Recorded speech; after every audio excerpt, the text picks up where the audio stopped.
ഒത്തിരി തവണ ഉണ്ടാക്കി പരിചയമുള്ള ഐറ്റം ആണെങ്കിലും ആരെങ്കിലും പ്രത്യേകമായിട്ടൊന്ന് റിക്വസ്റ്റ് ചെയ്ത് ആ ഒരു ഐറ്റം ഉണ്ടാക്കുമ്പോൾ അറിയാണ്ടൊരു ടെൻഷൻ എവിടുന്നോ കയറി വരും. എന്നെപ്പോലെ ഈ ഒരു സ്വഭാവമുള്ള ആരെങ്കിലുമൊക്കെ ഉണ്ടോ? ഉണ്ടെങ്കിൽ ഒന്ന് കമൻറ്റിൽ പറയണേ. ഞാൻ പറഞ്ഞു വന്ന എന്താണെന്ന് വെച്ച് കഴിഞ്ഞാൽ ഇന്നത്തെ വീഡിയോ ഒരു സ്പെഷ്യലാണ്. എൻ്റെ അടുത്തൊരു സുഹൃത്ത് ജർമ്മനിയിൽ പുള്ളിക്ക് കഴിക്കാൻ വേണ്ടിയിട്ട് ബീഫ് ഡ്രൈ റോസ്റ്റും അതേപോലെ ട്രിവാൻഡ്രം സ്പെഷ്യലായിട്ടുള്ള തട്ടുകട സ്റ്റൈൽ ചിക്കൻ ഫ്രൈയും ഉണ്ടാക്കിയിട്ട് കൊടുത്തയക്കാൻ പറ്റുമോ മെസ്സേജ് അയച്ചു.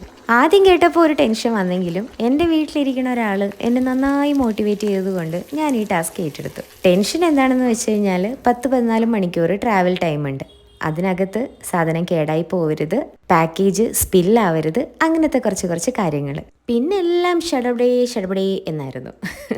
ചിക്കൻ വാങ്ങിക്കുന്നു, ബീഫ് വാങ്ങിക്കുന്നു, മാരിനേറ്റ് ചെയ്യുന്നു, കുക്ക് ചെയ്യുന്നു, ഡ്രൈ ഫ്രൈ ആക്കുന്നു, പാക്ക് ചെയ്യുന്നു, എല്ലാം കൂടെ പറഞ്ഞ സമയത്തിന് തന്നെ ഡെലിവറിയും ചെയ്തു. ആളിൻ്റെ പ്രത്യേക അഭ്യർത്ഥന മാനിച്ച് ചിക്കൻ ഫ്രൈയുടെ കൂടെയുള്ള പൊടി എക്സ്ട്രായും കൂടെ പാക്ക് ചെയ്തു. പിന്നെ ഒരു 10 പൊറോട്ടയും കൂടെ കടയിൽ നിന്ന് വാങ്ങിച്ചുകൊണ്ട് കൊടുത്തു. അങ്ങനെ പാക്ക് ചെയ്തു. സാധനം അവരുടെ കയ്യിൽ കിട്ടി. ഇഷ്ടമായി എന്നുള്ളൊരു മെസ്സേജും ഒരു ഫോട്ടോയും കൂടെ വന്നു.